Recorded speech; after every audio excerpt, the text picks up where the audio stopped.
Hello, hello, everybody, and welcome to Unjust. This week we Hello. have such an amazing lineup. I'm Nike. Of course, we have the beautiful Shantae McLaughlin that's going to join us in a couple moments. It's been, oh, there she is. Hi, Shantae. Hi, I'm in my car. So Hey, y'all. it's been a crazy busy week for me, and I know it's always a crazy busy week for you. So what we're gonna do is go ahead and jump right into this week's topic. As promised, we have Freedom Fest Part Two. Freedom Fest is an amazing event put together by the beautiful Miss Demita Bishop, who has put together a great lineup of activists, advocates. There will be attorneys, there will be families, there will be families whose families have been whose family members have been impacted by the criminal justice system in one way or another, whether it be harsh sentencing or wrongful conviction or just the incarceration in general. So we're gonna let Miss Demita talk a little bit about Freedom Fest and introduce the other amazing people that we had to speak with. Oh wait, Shantae, did you want to say anything? No, you did a great job, Nikkei. Demita, I can't wait to hear what you got to say. I'm out here in these streets, stuck in traffic. Gregory is in the back seat, but he's going with mom tomorrow, so we're gonna miss him the next couple of episodes. But Oh, yeah, we're gonna let Demita take it away. you on mute, Mama.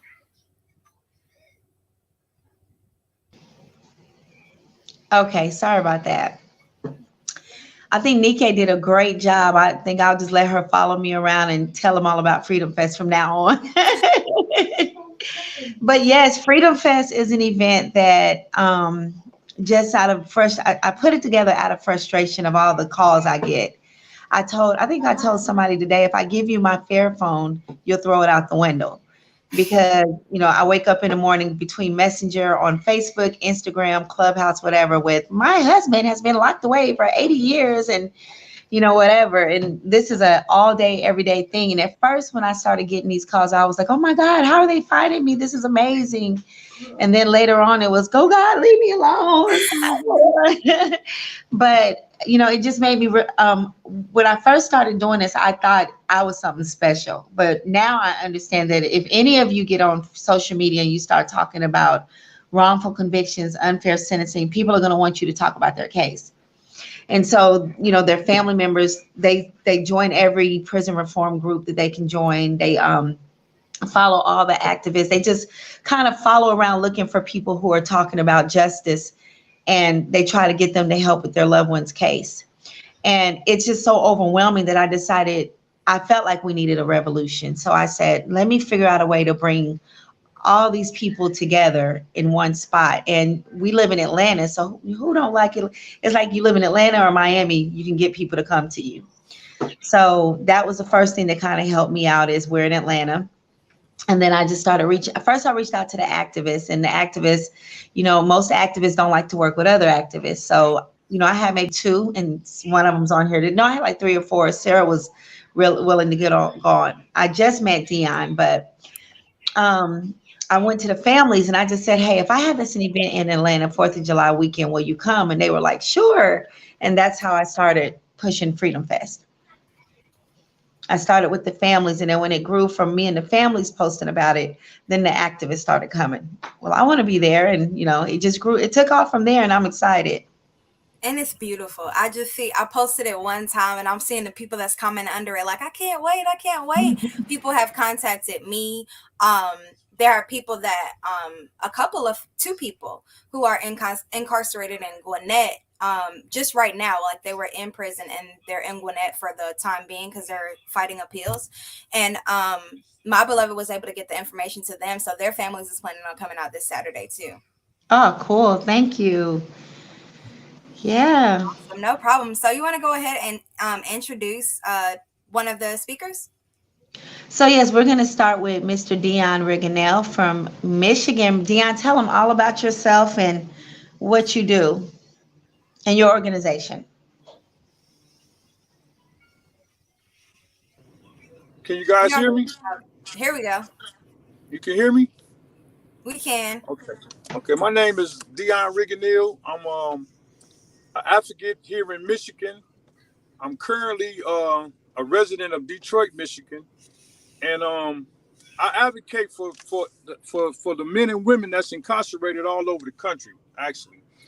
And I'm affiliated with two organizations. One organization is Free People, Free People, and what Free People is just connecting with other free people to free some other people. You know, we know that a lot of things go on in our lives that we might have trouble with, not even dealing with incarceration. It can have something to do with your finances. It can have something to do with, you know, just a day-to-day thought that you might need to get a kind word from somebody to free them up from where they're at. And also, I'm affiliated with this organization called Steps to Life. And Steps to Life is an organization, it's a reentry organization that help individuals when they get out of prison, you know, not so much as help them get their IDs, a place to stay, clothing, a lot of other things that they help individuals with dealing with post-traumatic stress, you know, dealing with the anxieties of things that happen when you've been gone for so long. You know, if you've been off the street for 30, 40 years, you know, you might think you could come out here and everything, jump back into the boat, ride and everything, but that's not the case. You know, it's another brother by the name of Hines Bay came home. He did 42 years in prison. And he came home and he told me, he said, man, my family took me to a restaurant, and you know, it was about 20 people at the restaurant. His family welcomed him home, so they put a menu in front of him, and he couldn't pick out what he wanted to eat because he was so used to eating what the institution brought to him for him to eat. So that caused a lot of anxiety with him, and that anxiety caused him it triggered something in him.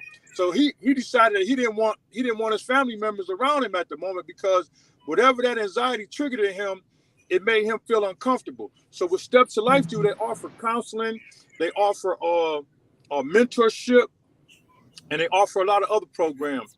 And some of the things that I do, I'm affiliated with I started a podcast, and my nephew was doing a life bid in prison, but he's on his way home, as well as a sister by the name of Susan Brown. She's in Huron Valley. So what I did was I reached out to my nephew and I reached out to Susan Brown. And what we do is I go live on Facebook with them on my Facebook page every week.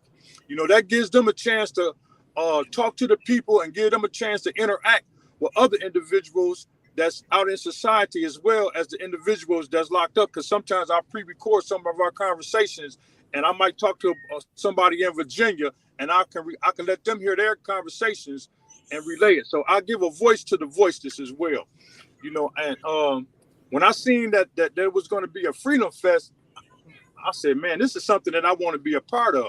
But I had to make sure that it was real, because you know, when you're dealing with Facebook, you don't know what you're gonna get. People out here say they're gonna have something, and you know, you put your time and effort into it, and then you turn around and it's like, where my money at? Where the event at? What's going on? So when I reached out to Miss Bishop, and she was genuine. You know, she told me that she was putting this thing together, and you know, did I have any questions about everything? And I'm real high on security, so I wanted to know. But you know what? How is the security going to be out there? Because when you get a bunch of people together, especially advocates, you know, when you get out there and you saying power to the people and you raising the crowd up, that could cause a lot of, you know, it could cause an uprising. You know what I'm saying? Not to say that we don't want it. We do want an uprising. We want a good uprising. We want our voices to be heard to get the job that we're, or to get the assignment done. You know that, you know, so I'm on an assignment. You know, it's people that's in prison that I'm dedicating my life to come back out here, you know. And I'm a real spiritual person, you know, so when God directed me to do something, I jumped on it. So to meet a lot of people, and the sisters in Huron Valley and the brothers that's here incarcerated that I speak to that know about you, they told me to give you their blessings. You know, they really appreciate what you're doing. They really this is well needed. It's bringing families together.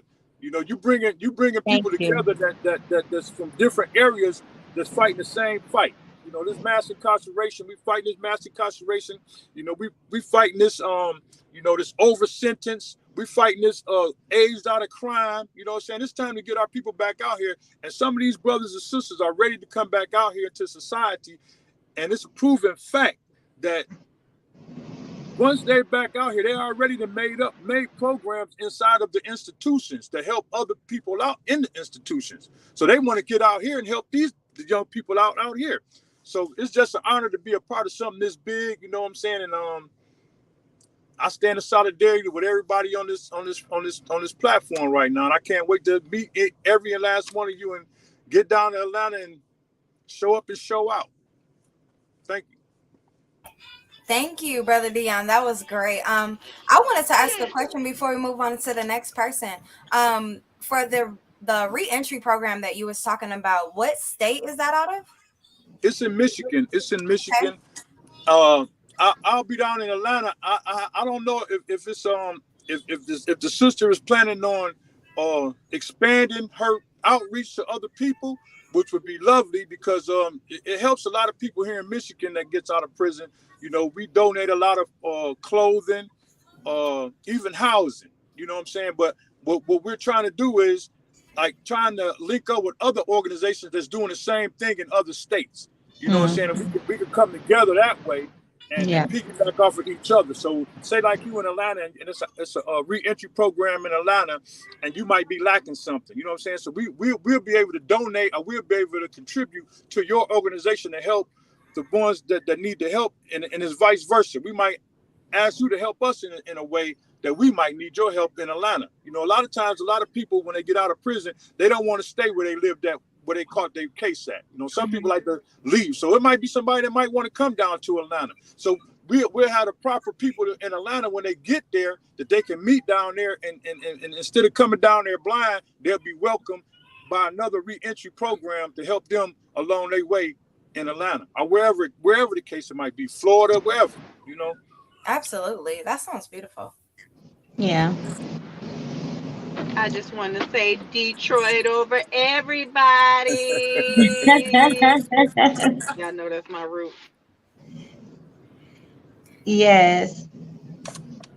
I Go ahead. also, if I That got could a be little time, I got a recording that I did that the sister wanted me to let you guys hear it. If you don't mind, it's only a minute. Can I get a minute? Yeah, that's fine as long as she doesn't say any like really bad words. No. Here it is. Panel of people. I would like to introduce myself. I am Susan Brown, and I am located here in Detroit. Well, it's Ypsilanti, Michigan. I've been incarcerated for 19 years, and I'd just like to say thank you so much for this opportunity and give us the opportunity to discuss this beautiful, amazing Freedom Festival that we have. Danita Bishop is presenting a Freedom Festival, and it is such an amazing opportunity and platform for incarcerated individuals such as myself, who's been incarcerated for 19 years. It gives me the chance and us the chance to say hello to the world and let the world see us as humanity, as humans, and no longer as incarcerated individuals. We can rise above our poorest choices that have found us in the circumstances.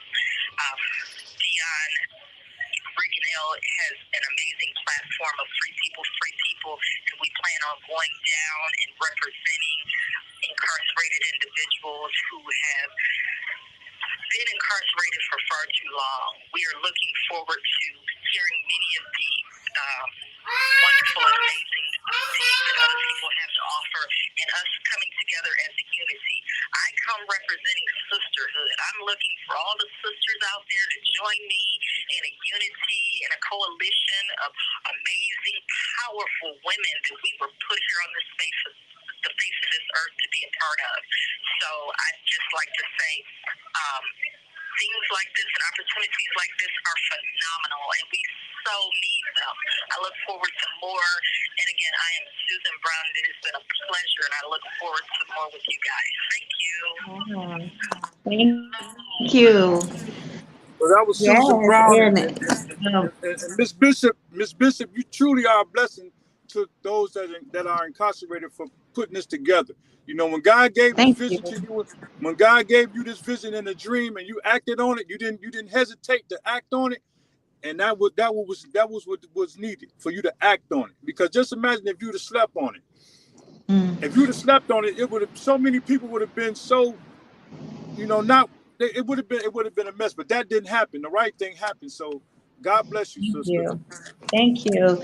We're going to discuss more. You touched on some things I want to discuss, but I want to move on and let everybody introduce themselves, and then we'll have the conversation. So we want to go down to Sarah from Alabama. Roll Tide. You got the mic, Sarah. Tell them about your organization and where you're from. Hi, I'm Sarah DeArmond. I'm from Birmingham, Alabama, and I have my own nonprofit, Voiceless Behind Bars, and we raise money for those who've been wrongfully incarcerated, overly sentenced through tax deductible donations so they can pay any legal fees that they need to fight their wrongful convictions. I got started in 2020 with I was tagged on TikTok when it came to the case of Purvis Pain. From there, I started learning.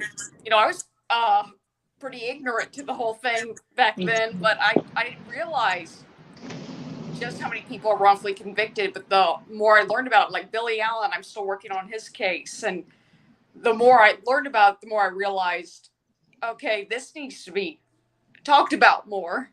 And started my nonprofit late last year.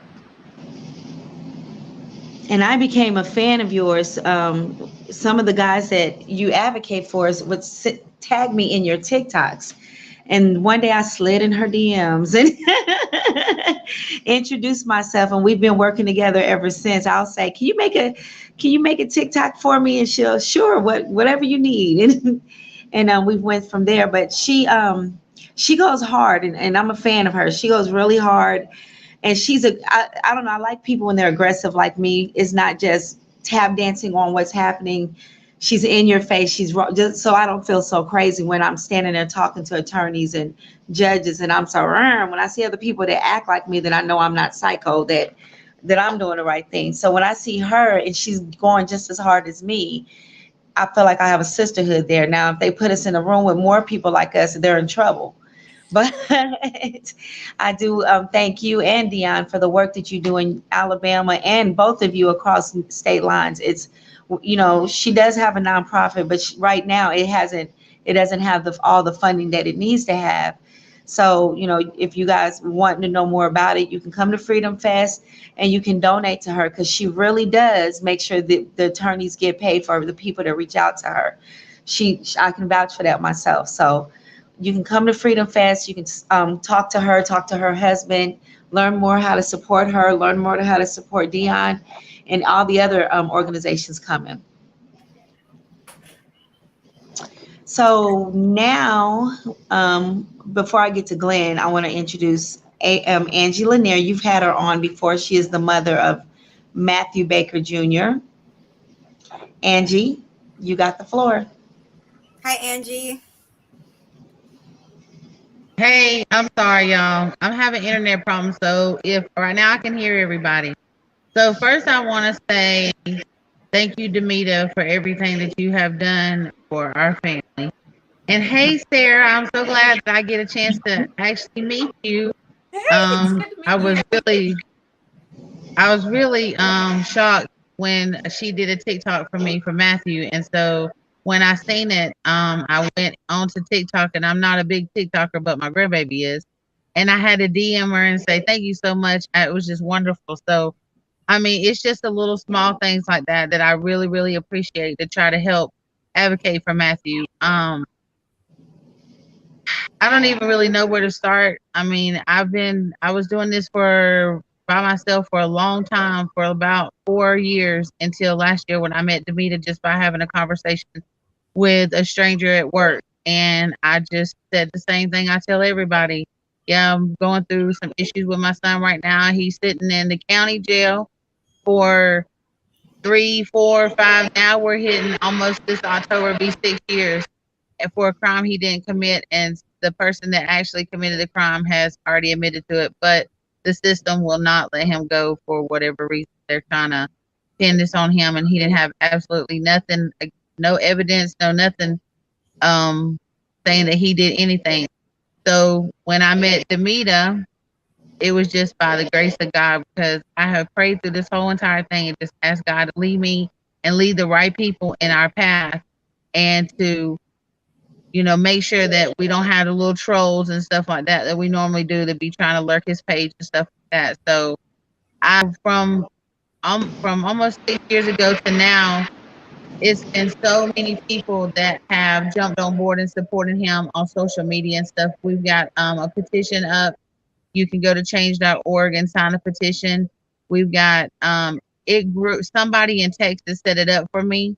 um I was in the process of doing it, but we had court and a bunch of other stuff, and so me and Demita and Kaylin, which Demita got Honeysuckle magazine, picked up Matthew's story and wrote every article on Matthew's case, amongst many a podcast that I've been on and stuff too. So that has grown tremendously in a year. So I have to give kudos to Demita for that, because if it was not for the passion that she has in her heart.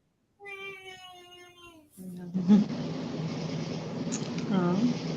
Well, and you left out a lot of important information, because the way you just said it, they're probably like another person saying their loved one is wrongfully convicted. No, and like Dion, I'm also spiritual, so Angie reached out to me through an old boss of mine. He was like my boss in my 20s, and he told her about me, and I was like, I didn't even know he knew I was doing all this. And then, a few weeks later, the actual killer reached out to me and said, "Hey, help Matthew." So Matthew is facing a death penalty, the ultimate punishment. He's been sitting in county jail for 6 years. There's no DNA evidence of him touching the guns. There was no blood or gunpowder on his skin or clothing. He did not drive the vehicle. He was in a car with four other white children. He was in the back seat of the car. And the front seat was the driver, pretty little white girl. The one that Jacob Koski called was another pretty white girl. So on most of the cases that I advocate for, they would be the accessors. But the person in the back seat of the car in this case is the accessor, the only black kid. I'm big on not pulling the race card, because I can't never see it in a document. And I kept telling Angie that, like, Angie would pull the race card, and I told her I don't like to pull it, because when I go through documents, there's nothing in those documents that's going to say we put Matthew Baker in jail because he's black. They're not going to ever say that. And when you go through post conviction, you can only use what was in those documents. So those are some of the most important things on his case, as well as the fact that Jacob constantly tells them that he barely knew Matthew, and Matthew had nothing to do with this crime. Jacob Koski wrote me. He wrote Fox 5 News. He wrote the judge. He wrote the district attorney. Uh, he's committed crimes to try to get himself back in court, like violent crimes, to try to get himself back in court so that he can make the judge let Matthew go. And I have this in writing. He wrote this to me in JPay messages. And I had to tell him to stop. I said, because you're no longer in Henry County. So if you commit a crime, you're not even going going to back the, to that same. right. You're going to the court where you are. And he's in Georgia Medical Prison. He's been so violent in his attempts to help Matthew that they have him chained down a lot. And he suffers from schizophrenia, autism. He's slightly bipolar, and ADHD. And he openly admitted that when he killed the children, it's because he thought that they took his money, and after he executed them, he found his money. It had nothing to do with Matthew. He said he didn't know he was going to kill him until he killed him. So, I've been really pushing Matthew's case. Sarah's been pushing it. Shantae's helped us. We've been going hard, because this case needs to get national. It doesn't get no more wrongfully convicted than this. And it's the ultimate punishment. There's nothing worse than getting a death penalty. So not only are they trying to take his freedom, they're trying to kill him. So everybody in the country needs to be talking about Matthew Baker Jr. So when you come to Freedom Fest, and I know, Angie, I know you're tired of talking, so that's why I picked it up, because I know you've worked all day, and this is just like another song and dance. But it is important that the entire nation jump on this case like they did Ahmaud Arbery, George Floyd, or whatever. I mean, we advocate for people that are already convicted. He has not been convicted yet. So if all eyes gets on this case, we've got a team fighting it for him, because he's using public defenders, and you know that it's going to go bad. But I can't stress enough that the entire nation needs to be talking about Matthew Baker Jr. It needs to be a conversation for everyone. So, and I'm sorry, Angie, that I took over. I hope I didn't overstep, but I just had to put that out there. I don't No, see that her in the was beautiful. StreamYard, but I was gonna say we need justice for Matthew because y'all have been fighting this fight for a while, in 6 years, and Georgia needs to do something about our restitution laws because for him to sit in jail, not prison, for 6 years while they build a case is totally It's unjust. what a violation of all kinds of constitutional rights, and that's it's scary when you first meet me and I'm pushing the Constitution down your throat, and I did that to Angie, and it's scary because you have this woman who's never been to law school, and you have attorneys who've been to law school trying to tell you what to do and what not to do. But now, Angie's watched me work other cases and they're home. And plus Angie's in them law books just as hard as me. But when I first met her, I'm showing her, look, he needs to write this down. He needs to say it in front of the judge. And the attorneys were fighting me by saying she doesn't know what she's talking about. She's not an attorney. She's not a paralegal. So, and I said, yeah, but I can read. Are Black people and women still allowed to read? Because I can read. I know what this says. So, it's kind of too late now for us to go backwards with Matthew because they've already started the motion hearing. So we have to proceed forward for trial. But in future references, if you're ever in a situation, if you're advocating for someone who has not been convicted and are just sitting in a county jail, you sit them down, you pull the Constitution out, and you have them write something like, my name is Demita Bishop, and I've been sitting in the Cobb County Jail now for 8 months. I have not, the Constitution says I have a right to see all the evidence that you have against me. It says I have a right to see who these witnesses are and see their statements so that I can cross-examine them. I have a right to be indicted. I have a right to a fast and speedy trial, and it has been 8 months, and I have not even been to trial. And I have a right to adequate counsel. I have only been introduced to my attorney and nothing more. All of these things are a violation of my constitutional rights, and either you release me or you let me go back home to my family and watch what happens. You have to break it down what they're doing to you. So everybody got quiet. Y'all good? That's heavy. That is heavy, y'all. No, Yeah, that is Yeah. when you're dealing with the court system, and you're right, the Constitution is one of the greatest documents that was ever made. But you have to really decipher that Constitution. Like we are, when you get arrested, you're entitled to your due process, and I think it's 180 days before you that you got to go to trial. Six, It you said you depends get on the locked. state. Every state is different. Oh, okay. Yeah, but you just find out what it is for your state, and you put them. You have to tell them, like if you've been arrested, like you said, if it's 180 days, and you have to say it is now March 3rd. You have until 180 days from now to get me in court.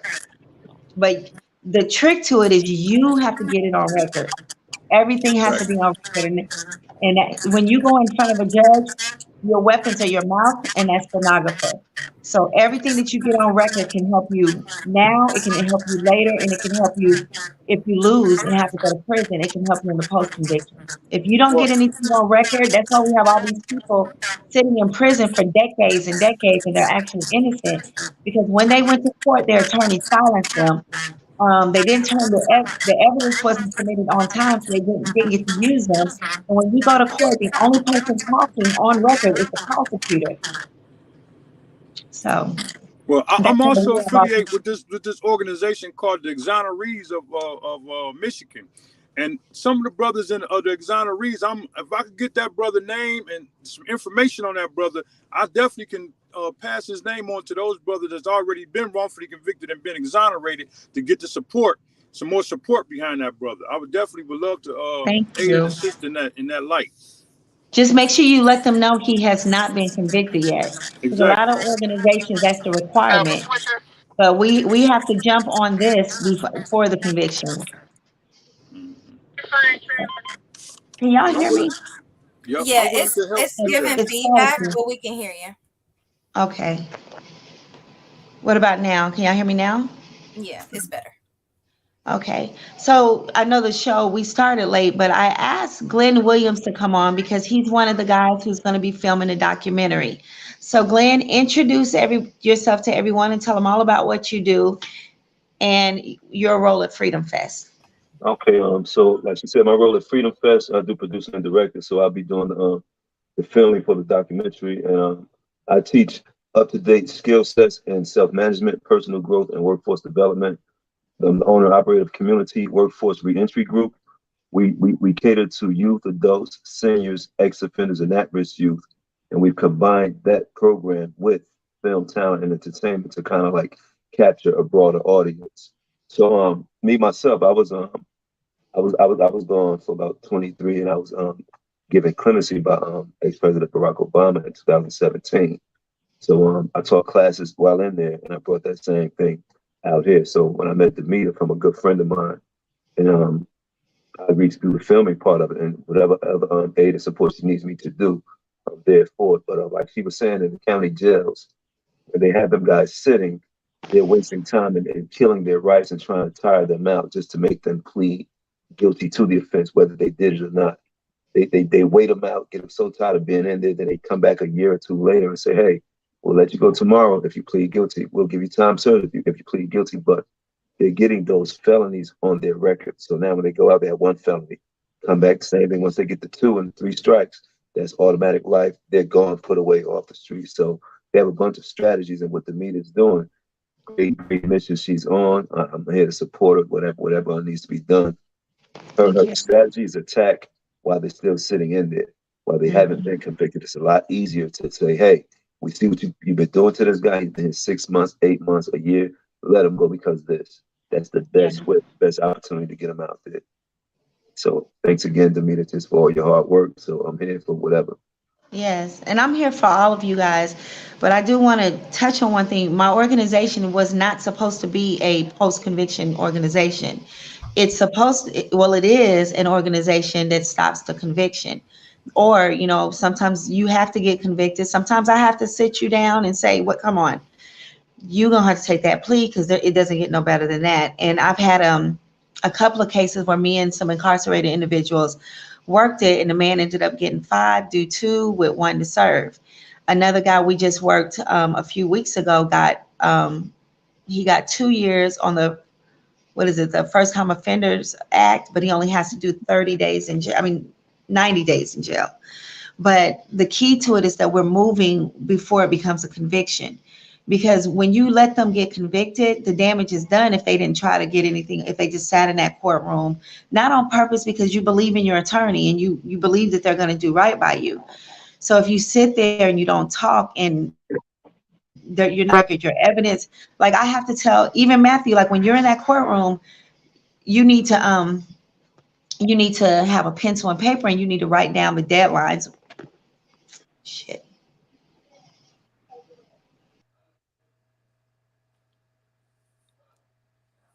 Yeah, basically what she's saying too. I studied. Can you guys still hear me? Okay. So We can hear you. what she Go was ahead, saying is Glenn. I'm that. sorry, I was on mute. Oh, okay.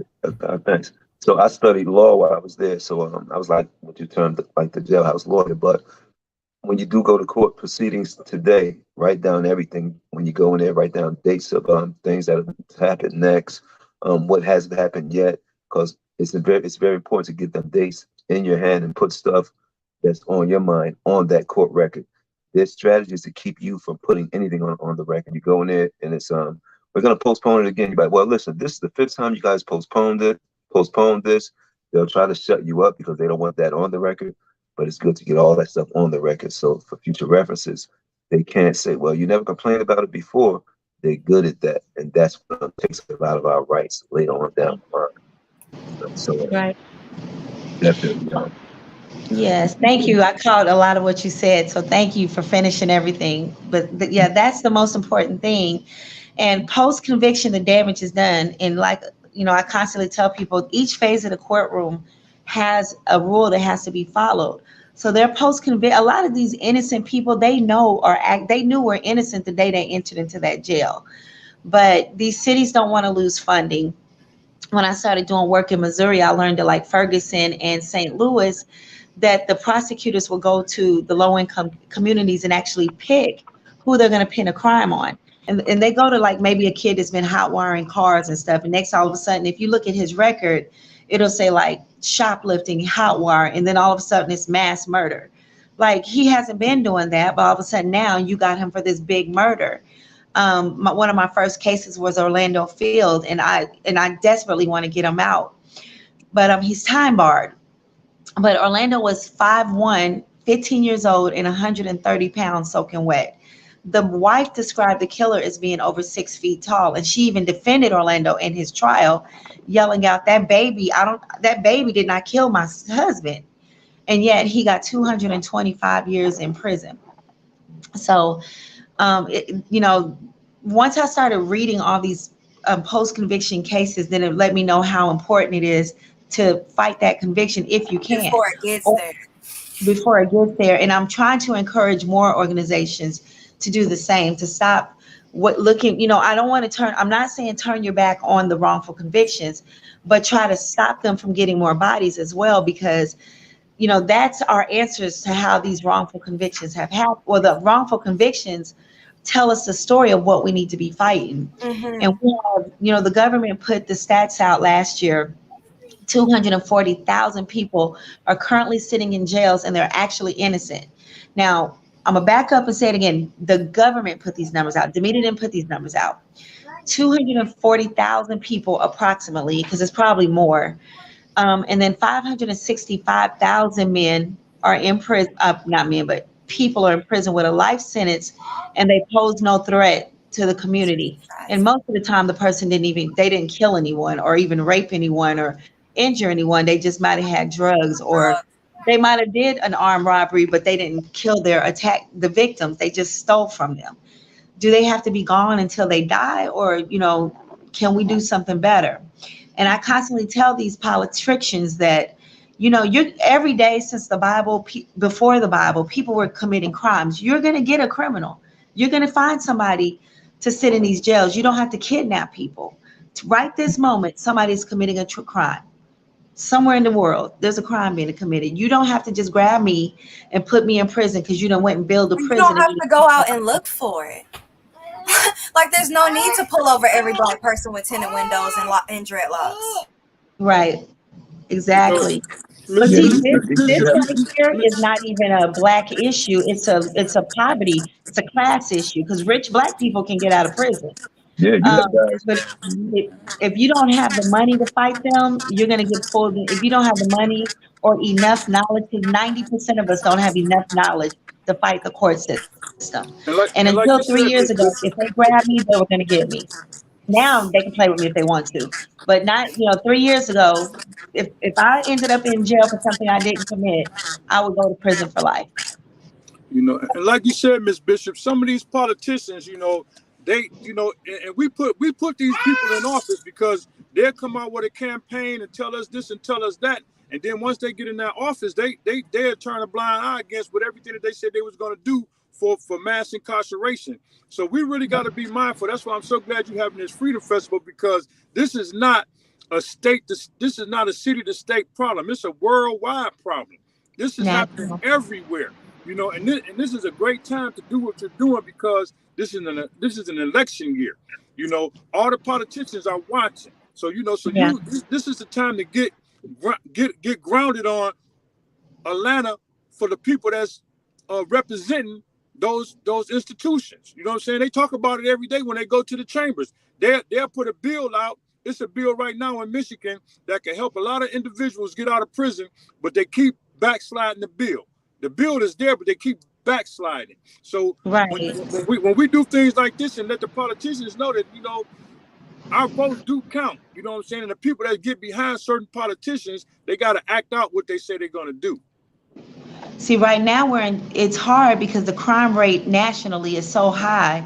So, if I go in Atlanta, it's not in the hood, it's the hood, but you can't even go to Midtown or Buckhead or, Inman Park or somewhere where the rich people hang out. There's crime there too. So when, a rich person can't even go to their 5-star restaurant and eat without a drive-by, they're not feeling sorry when I show a picture of a man, mostly a man, is saying, this man got an unfair sentence for robbery. They're like, good, because I just got my car jacked, or, we were eating and my neighbor got shot or something. So but it's no sympathy here. But the law is a law is a law, and they don't know the law like we know the law. We've taken the time to listen to these incarcerated individuals and learn the law and learn what needs to change about these laws so that we can get them out. The only problem is they don't like to make these laws retroactive.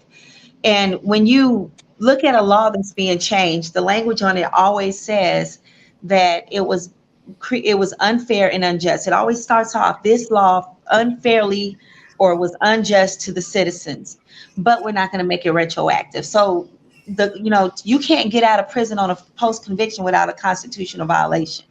So I like to throw out that saying that you had a law that unjustly sentenced men, women, whatever, and you refuse to make it retroactive because they're going to want to get back in the courtroom and get out of prison is cruel and unusual punishment. So you did them dirty. You're not going to do it to nobody else, but the people you did it to, they have to suffer. That's cruel and unusual punishment. And we've got to push to get these laws retroactive.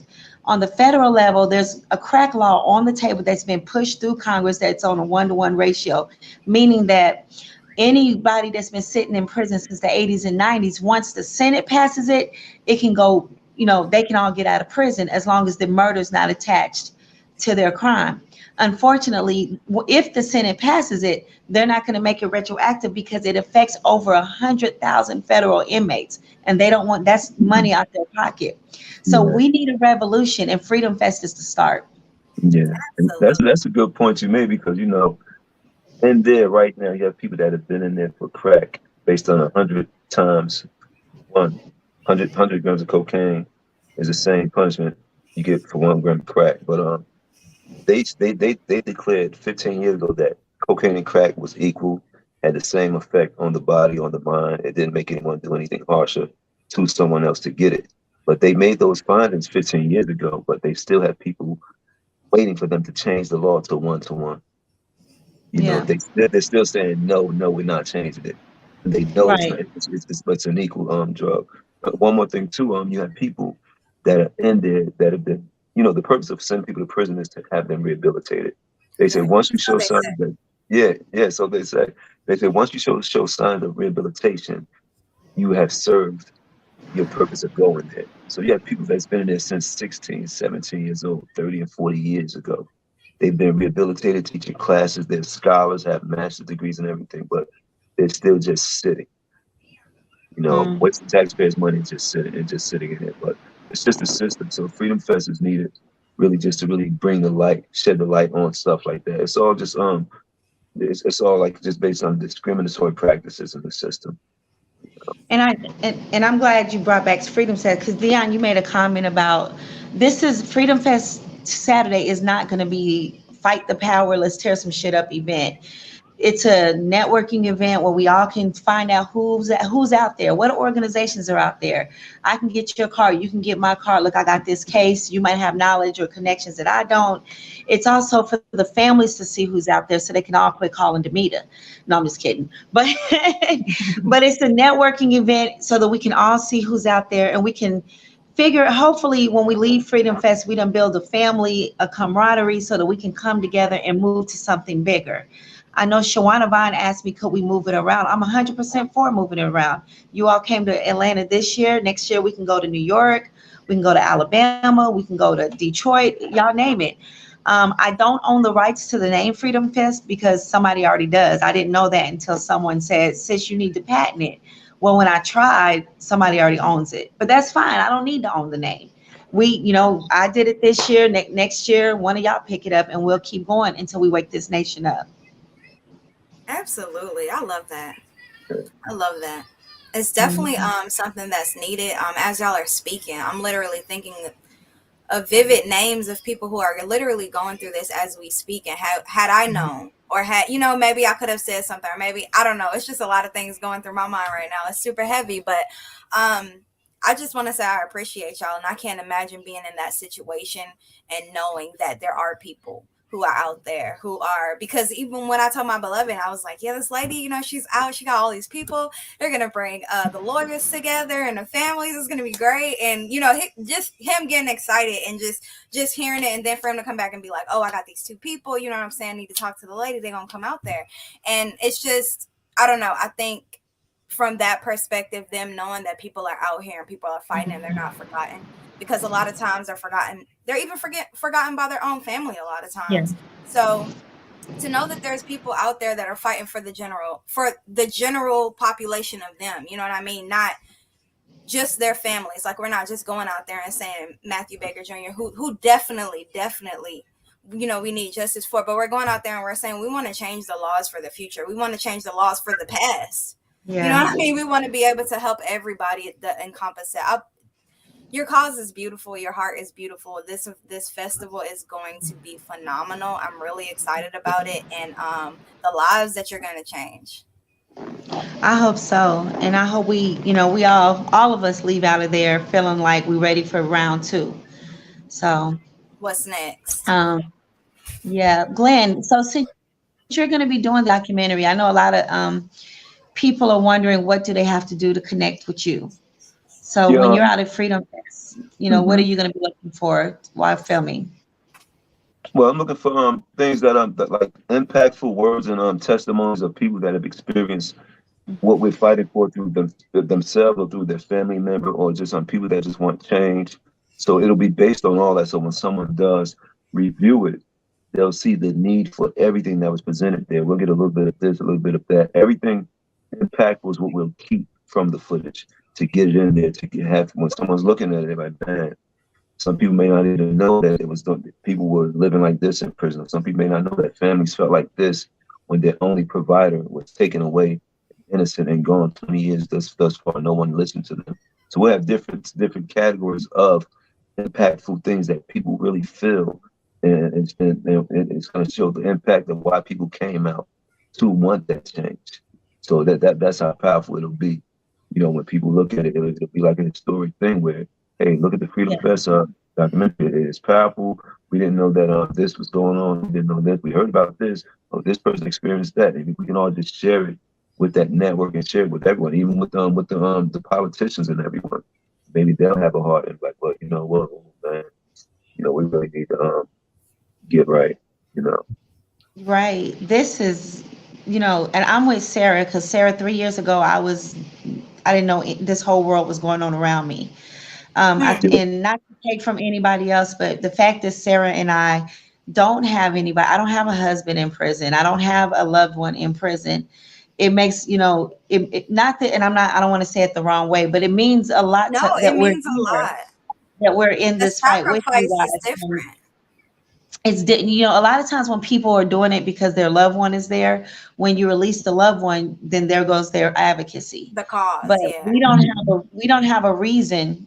We don't have a reason to stay and we don't have a reason to go. We can just say we want to go today. We don't have to say, well, my husband's home. I'm good. Y'all take it from here, or my child is home. Y'all take it. We're here because somebody opened our eyes and we can't unsee what we see. Hmm. And you know, you Absolutely. And it does say a lot. And I understand why you tiptoed around it, but it does say a lot, speaking from somebody who does have someone in the system. Because, it's times when it gets so hard, when you have to call the probation officer 15 times a day, when you have to, find money to put on the phone. It yeah, becomes a lot as a person that's going through it. So for us, I think we have, like you said, we have that motivation to say, hey, get behind it and let's get it done. Because at the end of the day, you want your loved one to be free. But for y'all, it's a totally different thing. And it means so much more because you don't have a carrot. You know what I mean? Like, yeah, we have a we can carrot. go. And that's been the theme with me this week. But the carrot, that motivation, and y'all don't have that. So it just speaks that it's coming straight from love and straight out of your heart. And that says a lot. And before we leave, so I think Dion said it, but I don't remember it. I am trying to make it fashionable to advocate for your own loved one. It's easy to go get a Ahmaud Arbery, Breonna Taylor, George Floyd T-shirt, but start rocking Free Demita. Who? Not me, but your loved one. Free, and start rocking that, and let's make that the fashion of the 2022 and moving on. That's what I wanted to do with Freedom Fest. So that's why I pitched it by saying, go make shirts with your loved one, go get signs, go get banners. When I met, she's gonna come to Freedom Fest, but they're not speaking because they're on a contract for a movie. But when I met Ronnie Long's wife, Ronnie Long did 44 years in prison for rape. And his wife met him 7 years before he was released. And the way she got everyone's attention was by wrapping his name around her car. Everything she wore had his name on it. She had free Ronnie Long shirts, free Ronnie Long and his picture all around her car. Her door, you know how you put the little Santa thing on your door at Christmas? She had free Ronnie Long. You couldn't talk to her. She'd be like, well, they'll be like, what would you like for dinner? And she would say, I would like this, but Ronnie Long is eating applesauce and bologna and a piece of toast. and finally, D.L. Hewley ran into her and was like, every time I see you, you got on, she's a white woman and she has on this black man's shirt. And she was like, oh, I'm glad you asked. Let me tell you about my husband. And from there, he went national, attention got on him, and he's out. So I'm trying to push that. Like, it's okay. I'm not trying to take away from Ahmaud Arbery, Breonna Taylor, and George Floyd, but rock your own person. If your person gets killed for police brutality, start making all your shirts say free, my son or daughter or whoever got killed. And, let's start that movement. Let's start advocating for our own people, because you can get millions of people to stand up when a celebrity stands up. But when, a regular old person, if I was to get killed right now, it'd be y'all and maybe 100 more people. But if Beyonce finds out I'm dead, it'll be the whole beehive and everybody else. But the chances of me getting Beyonce to advocate for me is 1 in a billion. So, but the chances for me to get my children and my friends and my family should be easy. So that's what we need to start doing. We need to, like you said, bring the families together, get the families involved in this, and start rocking shirts and hats and buttons for your loved one, so that we can start a movement that way. And it's just an idea. I ain't got to do it, but it just, No, it's beautiful. I think what you're saying speaks volumes, because it's more about, like, because I'm questioning myself as you're talking, because I think it's a silence to shame in the same thing. You know what I mean? Because sometimes if our loved one isn't wrongfully convicted, or maybe they're in the county jail, and whatever the case may be, and they haven't been sent to prison yet, or whatever, they may be in between, or whatever the case may be, a lot of times we're shamed as the loved one at home, because we know we're being judged. And we're gonna stop that. We're gonna stop that. that's why, you know what I mean, I'm thinking, because I'm just questioning, like, why don't we do that? You know what I mean? It isn't until someone has been locked away for some time, or if someone has been locked away for a particular reason, that people are screaming free nonstop. And Yeah. I even see Once people, there's attention on them, then the yeah, family. then But family we comes. need to do And it now, day one. Like, I don't care if your person did it. They don't have. right, If your husband got caught with some weed, but they're trying to say he got caught with weed and they got 100 gun charges. Hold on, now you're doing too much now. So let's get on this. Let no, me. absolutely. Yeah. Absolutely. And I even see people who, when it first happens, it'll be free, free, free. And then as time goes on, resentment grows, and it becomes this thing, or like you said, the criticism or whatever may happen. But I do stand behind with the message behind it. You know what I'm saying? As far as stand for your loved ones. You never know who's going to see you out. You never know who's going to take up on your story. And you never know. Like, you might be waiting on a lawyer to call you back Not when. even that, not to cut you off, but what did you just say? You never know. I asked, and this is a friend of Shantae's. I don't know where she went, but 3 weeks ago, me and some of my incarcerated friends worked one of her friends' case at the last minute, and we got him a good deal. And I told her, I said, all I want you to do is go on your social media and have him or whatever, just tell everybody that I spoke up for my rights and this was the outcome. Well, I don't want nobody to know my child's in prison. Okay, but I'm out here trying to get people not to be afraid to speak up for themselves. When I advocate for white people, they're not scared. But when I advocate for black people, they're scared. And then if I parade this white person around that I just got a good sentence on, it's like, well, that was It's why white you privilege. helping them. No, it's not. I don't get that. I get it's white. Well, Sarah got Oh, it out was because you. she's a blonde hair, blue eyed white girl, Okay. white privilege. But I don't know if it's white privilege until you try to and you don't get the same results. Hmm. Then I will know it's white privilege. But if you don't try, it's not white privilege. If you didn't do the same thing that Sarah did, it's not white privilege. And I want to throw something at y'all. Let me tell y'all what happened with Kyle. He used a law that we all could have used and nobody uses, and we can pick our own jury. We can pick our own jury. And not only that, he called himself a patriot. And if you a patriot, you're lining yourself up with the government, saying that whatever you're doing it in the name of protecting the United States from her criticizers and anyone trying to harm her. So the way his attorney won that case is making Black Lives Matter seem to Like a be a terror. terrorist organization in Kyle's eyes, even though they knew they put the attorney put himself in Kyle's mind, turned Black Lives Matter into a terrorist and said, look, all he was doing was going cross state lines to protect the United States of America from Black Lives Matter, and all his charges got dropped. Was it white privilege? No. The Patriot Act is a law, but what Black person about to use it? Knowledge is power. Knowledge is power, indeed. Yeah. Right. Homeboy got a whole video game now, but we ain't gonna talk about it. Right.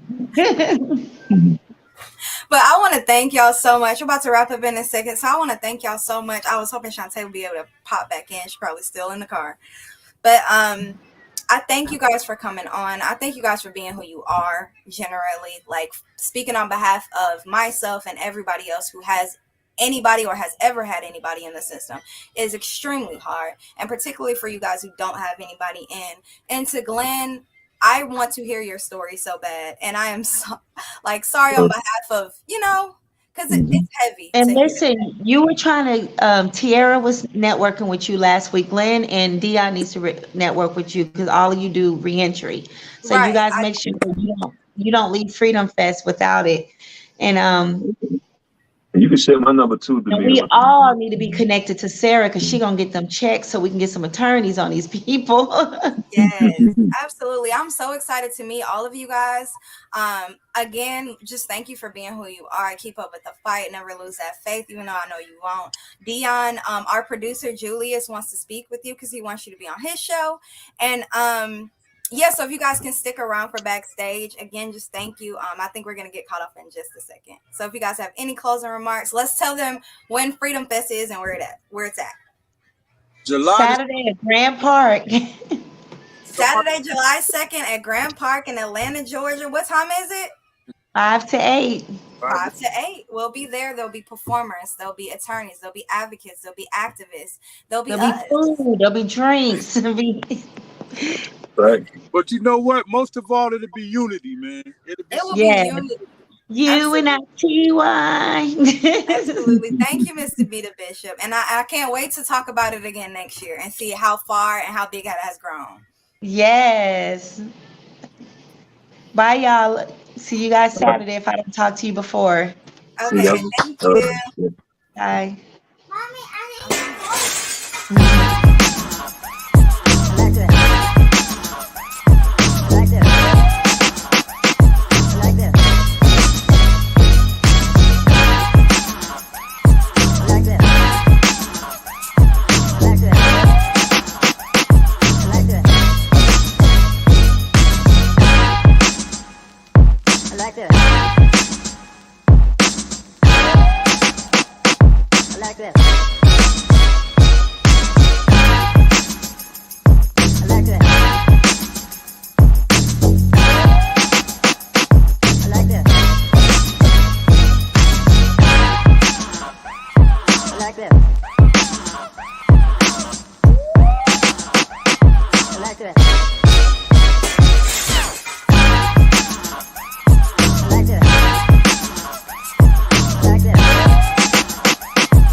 like this.